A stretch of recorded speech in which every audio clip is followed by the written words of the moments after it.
The heat of the day, it was one of those days when the sun seemed determined to prove its power. From the moment it rose over the horizon, it burned with a fierce, almost personal intensity, pouring down an unrelenting heat that settled over the city like a heavy, invisible blanket. By late morning, the air itself felt thick, as though it had taken on weight and substance, pressing against skin, slowing every movement, dulling every thought. I stepped out of my small guest house and was immediately enveloped by it. The transition from the shaded interior to the world outside was almost shocking. Inside, the air had been still and cool, touched by the overnight memory of tiles that had given up their warmth hours ago. Outside, the heat hit me like a wall, tangible and startling, forcing a quick intake of breath. As I began to walk down the street, I could feel the sun on my shoulders, sharp and insistent, soaking straight through my thin shirt. It was as if every part of me was being drawn into its reach. My skin tingled, sweat sprang instantly along my neck and forehead, and my eyes squinted against the glare. Even the air I breathed felt hot, entering my lungs without offering any relief. Each inhale seemed to deepen the fatigue that had already begun to settle in my muscles. Looking around, I saw that the entire city was under siege by this blazing sun. The asphalt on the road shimmered with ghostly waves of rising heat, making distant cars appear to dance in place. Patches of tar had grown soft, sticking slightly, to the solace of passing shoes. Metal railings and parked motorcycle seats could have branded unwary hands. In narrow lanes, dogs lay sprawled in the dust, with their tongues lolling out, seeking any scrap of shade. Vendors under bright umbrellas dabbed their faces with small towels, fanning themselves with folded bits of cardboard between customers.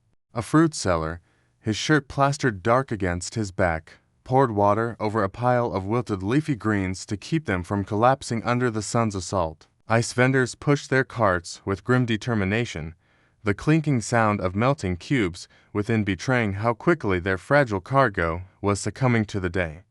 The city seemed to slow down under this oppressive heat.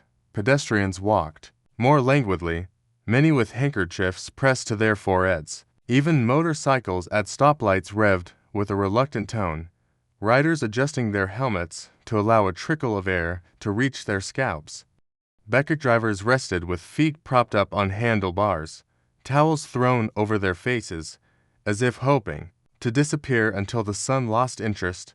As I continued on, sweat collected at the small of my back and traced thin, itchy paths down my spine. My shirt clung damply to my sides. Every few minutes, I found myself wiping my brow, only for fresh beads to form almost immediately. The occasional gust of wind was no comfort at all.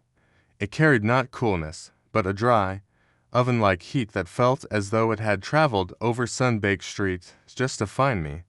I ducked into a warring for a cold drink. The inside was little relief. The heat had invaded here too, swirling lazily among the wooden tables, trapped by a roof that radiated warmth like a low-hung stove. The owner smiled at me sympathetically, his own brow dotted with sweat. He brought me a glass of iced tea dripping with condensation. I wrapped both hands around it gratefully, feeling a small, blessed chill seep into my palms before it was quickly defeated by the day. Back outside, the afternoon marched on, the sun showing no sign of mercy. In an open lot, I passed a construction site where workers moved with deliberate slowness, shirts rolled up, bodies gleaming with sweat. One had draped a wet cloth around his neck, pausing every few moments to squeeze it out and dribble cool water across his shoulders. Their voices were low and careful, as if the air itself might burn up any wasted breath. In the market streets, the usual vibrant chaos was muted under the sheer weight of heat. Shoppers moved from stall to stall with quick transactions, eager to return to shaded porches or tiled floors at home. A fish vendor swatted flies away listlessly, the ice in his trays nearly melted into puddles. Chickens in bamboo cages panted, with open beaks. Somewhere nearby, a baby began to cry, the thin wail rising above the muffled chatter before being soothed by a mother who gently rocked it against her breast. Everywhere, the world seemed caught between fatigue and resignation, yet there was also a quiet camaraderie in it. As I walked, I exchanged tired smiles with strangers who were clearly thinking the same thing. Yes, it's unbearably hot, and yes, we are all enduring it together. When finally the sun began its slow descent, the heat did not vanish but settled into something less aggressive.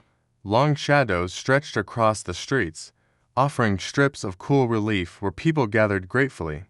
Vendors perked up, rearranging their displays with renewed energy. Children emerged again, kicking small plastic balls along dusty paths, their laughter finally free to echo through the cooling air.